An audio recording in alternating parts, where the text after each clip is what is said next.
Can somebody please tell me why we're not hearing more about Dario Saric to the Warriors? I mean, I don't really think the media understands what the Warriors did here. And I'm not sure if Warriors fans understand what they have in the 29-year-old, 6'10" white Draymond all on offense that can shoot 10 times better than Dre. Hit that like for me. You guys have really been helping this new channel out. Thank you. And tell me in the comments if you think Dario Saric will make an impact this upcoming season for the Golden State Warriors. It looked like the Warriors were just a piece or two away from going back to the finals last season. Size became an issue versus the Lakers, and while they still don't have a 7-footer on their roster, they were able to get Dario Saric on a very friendly minimum deal, I might add. As a Suns fan, I've seen every play that Dario has made in the last few years. Even when he went to the Thunder, I kept tabs on him because he's such a fun player to root for. This comparison gets thrown around a lot these days, but when Dario is healthy, he definitely shares a similar skill set to Nikola Jokic, in a smaller, slimmer frame, of course. He's not small though. Like I said, 6'10", 225. He can play the 5, and he probably will some this year for the Warriors. He's not as crazy talented offensively as Joker, or gonna bring the ball up in transition as much, although he absolutely can be trusted to. And fans outside Phoenix don't really understand how pivotal Dario Saric was in the Suns' failed title run in 2021. Whether it's reality or just copium, Suns fans lament the moment he tore his knee in the final series versus the Bucks. The Suns did not win another game in that series. Now don't get me wrong, Giannis is the real reason for that. DeAndre Ayton was left alone on an island to guard Giannis by himself and predictably couldn't handle those responsibilities. But it really didn't help that he didn't have Dario there to spell him. Dario was doing his best, working hard to try to stop Giannis, which they did in the first 2 games, enough to win. And his playmaking ability, my God, that's the thing that Warriors fans will come to realize is his true secret power. And it was gone. And that was one less playmaker to help Monty Williams' offense flow correctly. The thing about Dario is he's not only an extremely unselfish player, he's also super talented at passing the ball. It's a great combination. Does that remind you of anyone? Because the other comparison that's most fitting on offense, of course, only is Draymond Green, the reliable yet aging cornerstone that the Warriors refused to let go in free agency. Instead, they, as you know, traded Jordan Poole, who has a promising future ahead of him, someone who will likely be a top 10 scorer in the league next season, playing for the lowly Washington Wizards, turning him into the old, decrepit, no offense, injury-cursed, $30 million receiving, 38-year-old,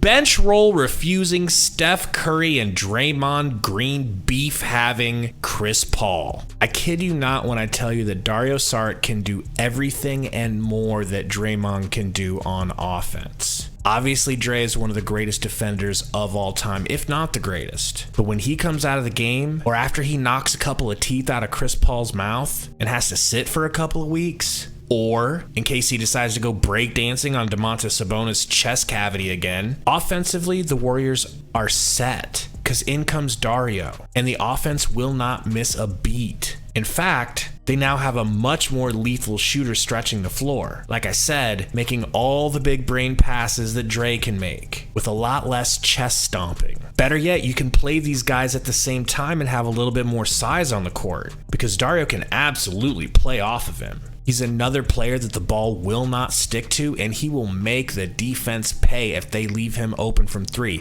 shooting almost 40% last season. I don't want to give the impression that Dario can't play defense. It's just in comparison to Draymond, it's really not worth discussing. Now, to go back to Dario's shooting, his consistency kind of came and went in his first couple of seasons with Phoenix, but I have never seen him shoot better than last season. Low-key, he was one of the best three-point shooters that the Suns had on that roster, which is why trading him for Darius Bazley was a rare Matt Ishbia L. The Suns really could have used his floor spacing and playmaking ability, especially after CP3 went down versus the Nuggets with his yearly scheduled playoff injury. The league really messed up letting Dario go to Golden State. Consider yourself warned. Thanks for hanging out. See you guys next time.